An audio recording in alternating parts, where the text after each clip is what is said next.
American Legion Executive Director, Peter Gaytan. Thank you so much, Peter, for joining us. Really appreciate it. First off, though, you've had conversations with Prudential, right, about this? Yes, that is true. The American Legion was contacted by Prudential leadership.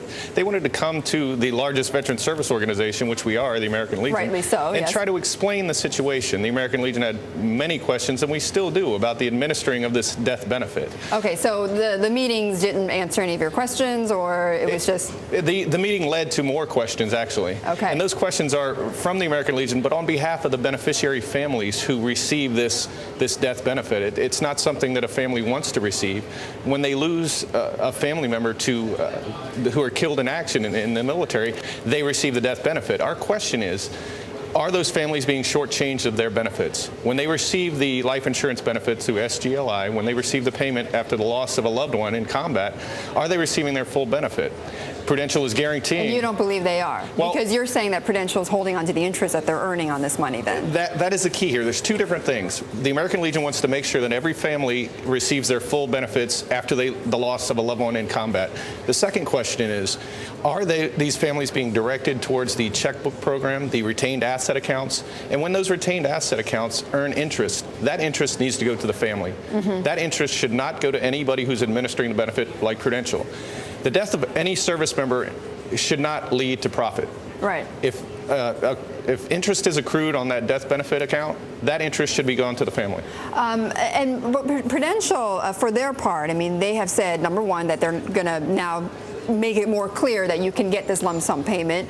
A, does that answer your concerns then that they're going to make that more prevalent? And B, they've actually said that they've lost money administering these service members' group life insurance, which is what you're talking about, the SGLI. Do you believe that? Two things here. One, they want to make it easier for the family to understand their options and the benefits. Just yesterday, the House passed Bill 5993, which seeks to allow, actually to force VA to educate the beneficiaries more on their options. Okay. The bill says we need to train them, we need to brief them, we need to help them understand what their options are in terms of receiving this benefit. The second question here is, does Prudential do that? Do they do that now, or do they direct the families towards the checkbook account or the retained asset accounts? So and they automatically do, right? Well, we're hearing different stories from Prudential, and we're hearing different stories from the media. Okay. What we need to understand, and what we need to make sure happens, is that these families who receive this benefit clearly understand their options. Right, and that sounds like, there's kind of a few issues going on, and it sounds as if Prudential is trying to take care of that by saying, look, we're going to make this lump sum payment option more visible to those beneficiaries, and therefore they can either take it, lump sum, or they can use this checkbook option, which I've heard from other veteran organizations is actually a pretty good thing.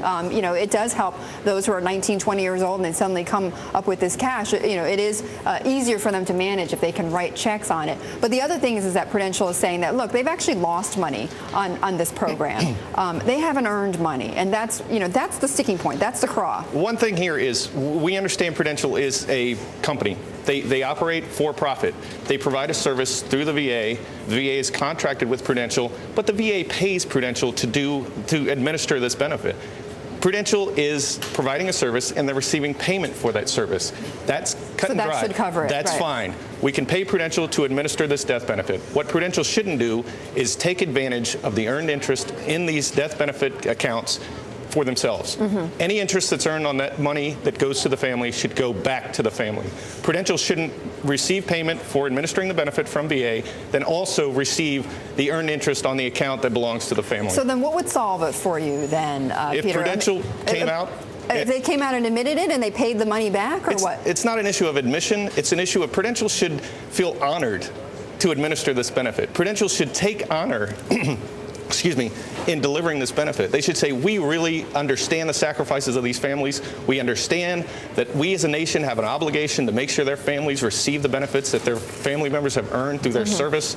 We are honored as a company to administer this benefit through the Department of Veterans Affairs. We don't want to profit off the death of any service member. Okay, all right, Peter, thank you so much for coming out and speaking about this for the first time, and it's a very important issue